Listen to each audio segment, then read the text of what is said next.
बेरमपुर मध्य प्रदेश की वादियों में बसा एक खूबसूरत गांव। लेकिन इस गांव में छिपे थे कुछ ऐसे भयानक रहस्य जिन्होंने उस सदी में निवास करने वाले साहसी लोगों के दिल में भी एक खौफ पैदा कर रखा था।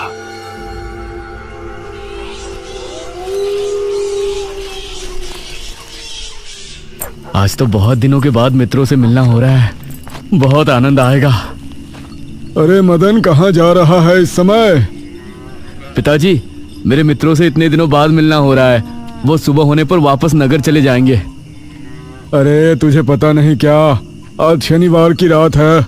आज के दिन निशिर मोलो गांव में घूमते हैं। पिताजी, चाहे निशिर मोलो आए या नरकासुर, मुझे आज मेरे मित्रों से मिलने से कोई नहीं रोक सकता। ठीक है, लेकिन ध्यान रहे, जैसे ही तुमको उनके कदमों की आहट सुनाई दे और उनका वो मंत्र जिसको वो दोहराते हुए आगे बढ़ते हैं, तो उन्हें बिना देखे किसी ऐसी जगह छिप जाना जहां से ना वो तुमको देख सके ना तुम उनको। और जब तक उनकी आवाज आना बंद ना हो जाए उनके सामने नहीं आना। वो 4 भयानक आदमी होते हैं जो अपने कंधों पर एक ताबूत को उठाए होते हैं, और अगर कोई उन्हें देख ले तो वो जिंदा नहीं बचता। मुझे पता है पिताजी, अब मैं चलता हूँ। यह कहकर मदन घर से निकल गया, लेकिन उसके पिता के चेहरे पर उसकी फिक्र साफ नजर आ रही थी। निशिर मोलो आ जाएंगे और साथ ले जाएंगे। ऐसा लगता है कि हमारे गांव के लोग अभी भी दूसरी सदी में जी रहे हैं। वो तेज तेज कदमों के साथ आगे बढ़ रहा था। कुछ देर बाद उसे जंगल की तरफ एक पगडंडी वाला रास्ता नजर आया। यहां से जाऊंगा तो जल्दी पहुंच जाऊंगा, यहीं से आगे बढ़ता हूँ। बिना ज्यादा सोचे वो जंगल के अंदर बने उस पगडंडी वाले रास्ते पर आगे बढ़ गया।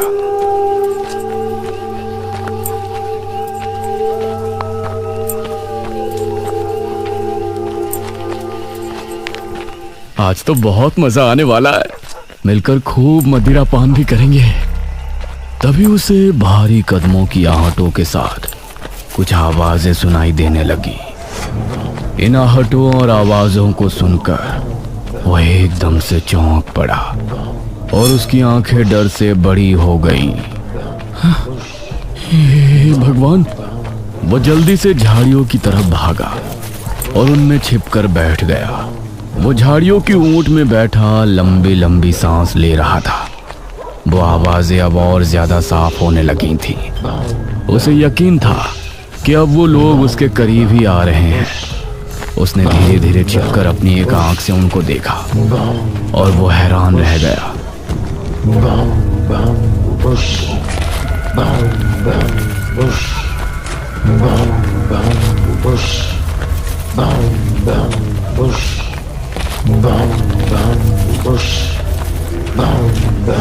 हे भगवान, मैंने इन्हें देख लिया। हाँ। मदन पूरी तरह से झाड़ियों में छिप गया और कुछ देर अपनी सांस तक रोके वहां छिपा रहा। फिर उसने धीरे से झांक कर देखा तो अब वो लोग कहीं नजर नहीं आ रहे थे। हाँ, लगता है चले गए। वो वहां से निकला और दोनों तरफ देखा तो वहां कोई नजर नहीं आया।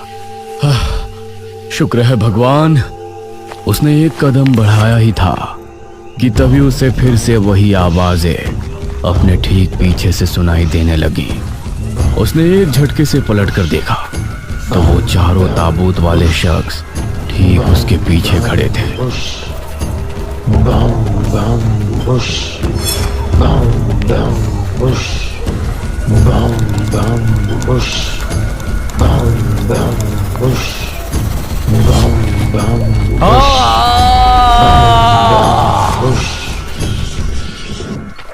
इस तरफ जब देर रात भी मदन वापस नहीं लौटा तो उसके पिता को उसकी चिंता होने लगी।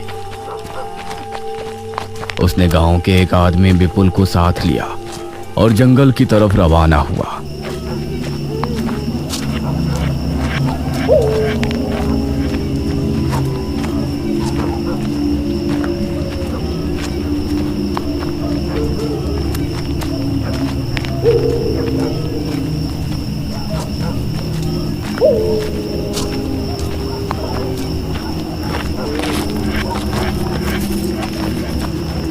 काफी देर बाद एक बरगद के पेड़ के पास जाकर उनके कदम रुक गए और आंखें खौफ से फट पड़ी। उन्होंने मदन को रहस्यमयी परिस्थिति में पाया। उसके चेहरे पर डर और आंखों में खौफ ऐसा नजर आ रहा था कि जैसे उसने हादसे से पहले बहुत ही भयानक मंजर देखा हो। मदन! 400 साल बाद अंधेरा जंगल, सुनसान रास्ता, चारों तरफ सिर्फ पेड़ पौधे और कोहरा। मेघना उनके बीच अकेली खड़ी थी। कोई है क्या? यहाँ कोई है? उसने कुछ कदम आगे बढ़ाए। उसके सवाल का कोई जवाब तो उसे नहीं मिला, लेकिन कुछ टपकने की टप टप की आवाज अब उसे बराबर आ रही थी। मैं यहाँ क्या कर रही हूँ? कौन लाया है मुझे यहाँ पर? वो खुद को वहां पाकर बहुत परेशान थी। तभी उसने देखा कि कोई चीज उड़ती हुई उसी की तरफ आ रही है।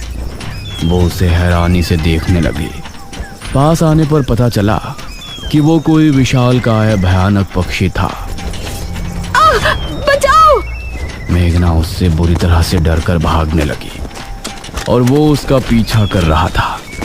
मेघना ने उसे पीछे पलटकर देखा तो वो उसको पकड़ने ही वाला था, लेकिन तभी मेघना एक पेड़ से टकराई। उसने देखा कि उस पेड़ से हरे रंग का पानी टपक कर नीचे गिर रहा था। मेघना उस हरे पानी को गौर से देख रही थी। तभी अरे ओ मेघना, उठ जा यार, कब तक सोएगी? मेघना आंखें मलते हुए नींद से जागी। उसने देखा कि सुबह के 9 बज चुके थे। ओह शिट, हम तो लेट हो गए। तूने मुझे उठाया क्यों नहीं? मेघना अपनी एक पार्टनर इशिता के साथ दिल्ली में रह रही थी, जहां वो एक लैब में काम किया करती थी। दोनों ने साथ नाश्ता किया और फिर तैयार होकर अपनी लैब के लिए निकल गई।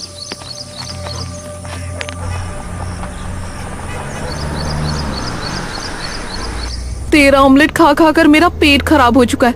रोजाना कच्चा ही बनाकर दे देती है। शुक्र मना कि कच्चा भी खाने को मिल तो रहा है। तेरे भरोसे रहेंगे तो वो भी नहीं मिलने वाला। सोकर ही 9 बजे उठती है।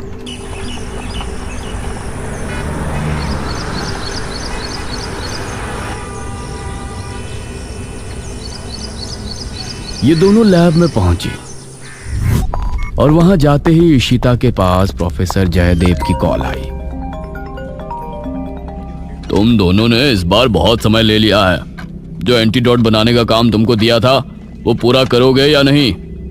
प्रोफेसर साहब, बस ये समझ लीजिए कि काम होने ही वाला है। आप हमें 3 दिन का समय और दीजिए। ये कहकर उसने कॉल काट दिया। तो इतने दिनों से प्रोफेसर को घुमा रही है, आखिर तू ये एंटीडोट तैयार करेगी कैसे? ये सुनकर इशिता ने एक किताब निकाली।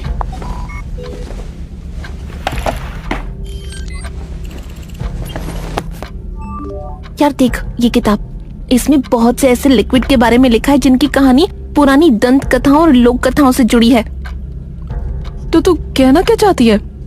मुझे इस किताब में बहुत ही अनोखे लिक्विड के बारे में पता चला है, जिसे मृत्युंजय अमृत कहते हैं। हम उस लिक्विड का टेस्ट करेंगे और अगर वो हमारे काम का निकला तो उसे यूज भी कर सकते हैं। मृत्युंजय अमृत? देख, मैं तेरे साथ कहीं नहीं जाने वाली हूँ। ये सब बातें बकवास होती हैं। अरे देख तो सही, इस पेड़ से हर पूर्णमासी की रात ये हरा लिक्विड टपकता है। तभी मेघना ने देखा कि उस पन्ने पर किसी मृत्युंजय अमृत के बारे में लिखा था और उसमें ठीक वही पेड़ दिखाया गया था जो मेघना रोजाना अपने सपने में देखा करती थी। मतलब उस हरे पानी की बात ही इस किताब में लिखी थी। हे भगवान, क्यों हिला डाला ना? है ना इंटरेस्टिंग? मेघना ने कुछ सोचा और फिर जवाब दिया, हाँ, तो हम दोनों कल ही बीरमपुर गांव के लिए निकलते हैं।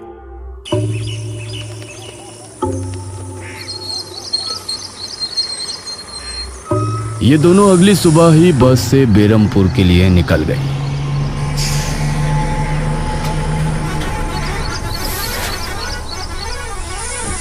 वैसे एक बात बता, तू मेरे साथ वहां जाने के लिए एक ही बार में कैसे राजी हो गई? मेघना ने सच को छिपाते हुए कहा, ऐसी अनोखी चीज देखने के बाद भला कौन नहीं होगा जो इसको देखना नहीं चाहेगा? ओहो, ये हुई ना बात। मैंने तुझे पार्टनर बनाकर कोई गलती नहीं की।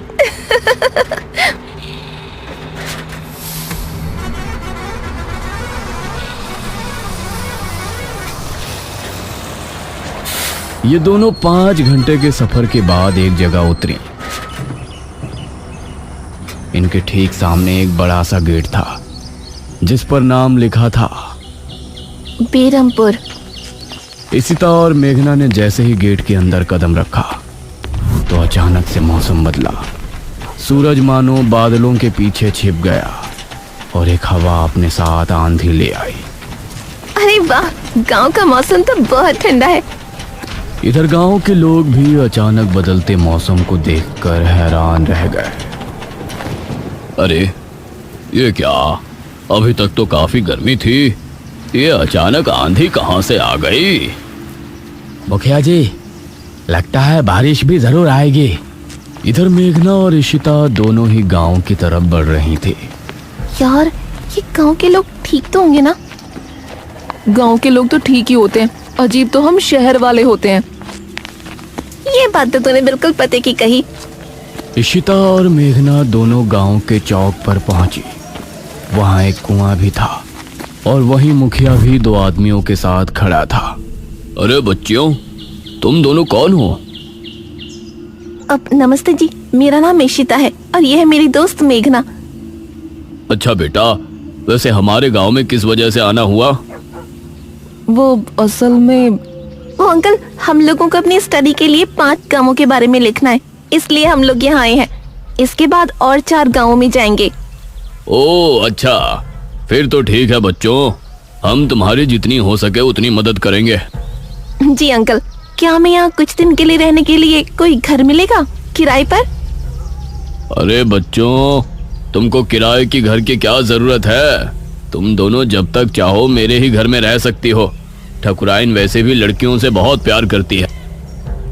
जी शुक्रिया अंकल।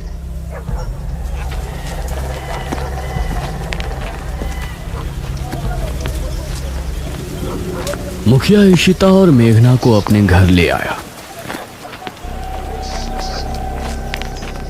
तभी घर के मंदिर में जल रहा दीपक बुझ गया। अजी सुनती हो ठकुराइन? जी आई। ठकुराइन कमरे से बाहर आई। नमस्ते आंटी। नमस्ते बेटा। ओ जी, ये प्यारी प्यारी बच्चियां कौन है? ये दोनों शहर से अपनी पढ़ाई के सिलसिले में आई हैं। हमारे गांव के बारे में लिखना चाहती हैं। वो क्या होता है रे, वो रिसर्च करने आई हैं। तभी वहां पर एक और लड़का आया। क्या कहा? हमारे गांव पर रिसर्च? इशिता और मेघना ने उसे देखा। भला हमारे बेवकूफ गांव में आपको क्या मिल सकता है? ये सुनकर इशिता और मेघना हैरान रह गई। चुप करो अनुज, ऐसे कोई अपने गांव में बोलता है क्या? ये मेरा बेटा है अनुज। अनुज ने मेघा और इशिता की ओर देखा और उन्हें हाथ जोड़कर नमस्ते किया। नमस्ते बेटा अनुज, जरा इन दोनों को वो खाली कमरा दिखा दो जो तुम्हारे कमरे के बराबर में है। ठीक है पिताजी, आओ देवियों। देवियों? अनुज कॉरिडोर से होते हुए उनको कमरा दिखाने ले जाने लगा।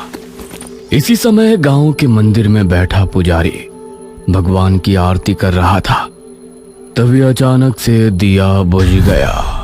ये संकेत तो ठीक नजर नहीं आ रहे।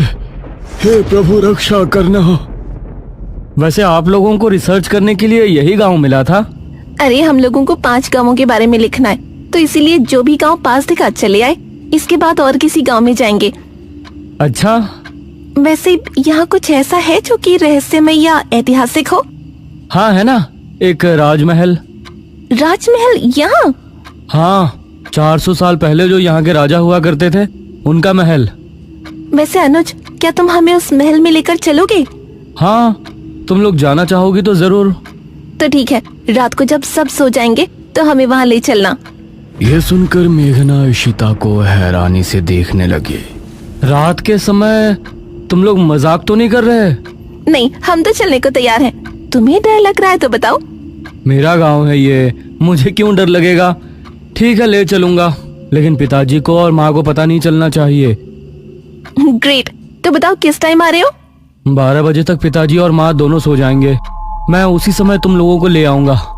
हाँ सही है। ये कहकर अनुज ने उन्हें कमरे में छोड़ा और वहां से चला गया।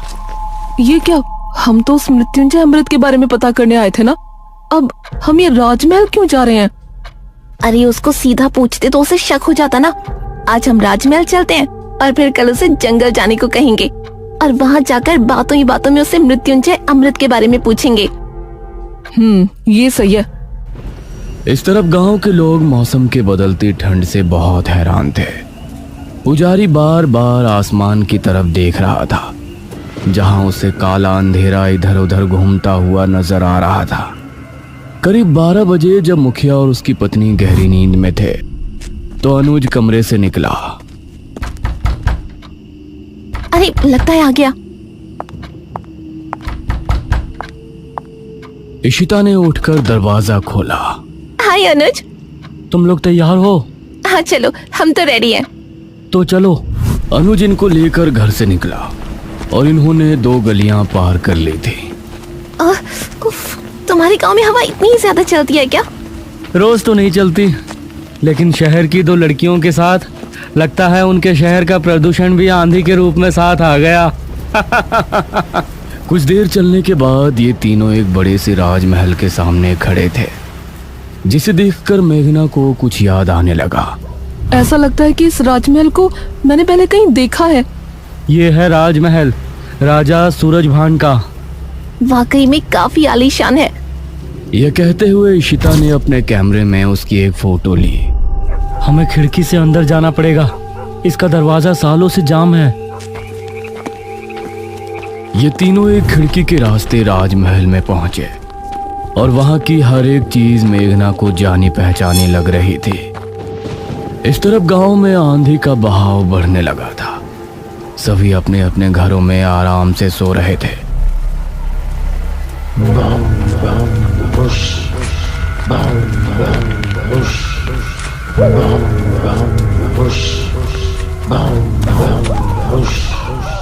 अरे ये आवाज तो निशिरमोलो। गांव के सभी लोगों के दिलों में खौफ उतर आया। उसी समय मुखिया के कमरे में गांव का पुजारी हड़बड़ाता हुआ पहुंचा। मुखिया जी उठिए। मुखिया चौंकता हुआ नींद से जागा। क्या हुआ पुजारी जी, इतनी रात में आप? गांव में निशीर मोलो की आवाज गूंज रही है, सब बहुत डरे हुए हैं। पुजारी जी, ये कैसे हो सकता है? निशीर मोलो यहाँ कैसे आ सकते हैं? वो तो कई सालों पहले सो गए थे। जरूर कुछ ऐसा हुआ है जिससे वो जाग उठे थे। हमारा मन बहुत विचलित हो रहा है। गांव के सभी लोग अपने अपने घरों में जाग चुके थे और डरे बैठे थे। यह आवाज सभी के दिलों में खौफ पैदा कर रही थी। मेघना, इशिता और अनुज तीनों इस बात से बेखबर राजमहल में घूम रहे थे। ये कैसी आवाज है? हाँ, मैंने भी सुनी। ऐसा लग रहा था कि कोई सिपाही भारी जूतों के साथ गलियारे में चहलकदमी कर रहा है, लेकिन दूर दूर तक कोई नजर नहीं आ रहा था। उसी समय गांव के 2 आदमी संपत और कप्ता जंगल की सरहद पर बैठे हुए जुआ खेल रहे थे। अरे संपत यार, चल घर चलते हैं, अब बहुत समय हो गया। ओहो, अब तू हार रहा है तो घर चलते हैं। अरे चुपचाप पूरी बाजी खेल, इससे पहले तो मैं तुझे जाने नहीं दूंगा। हाँ। यह सुनकर कप्ता फिर से उसके साथ पत्ते बांटने लगा। उन दोनों को यह आवाज सुनाई दी।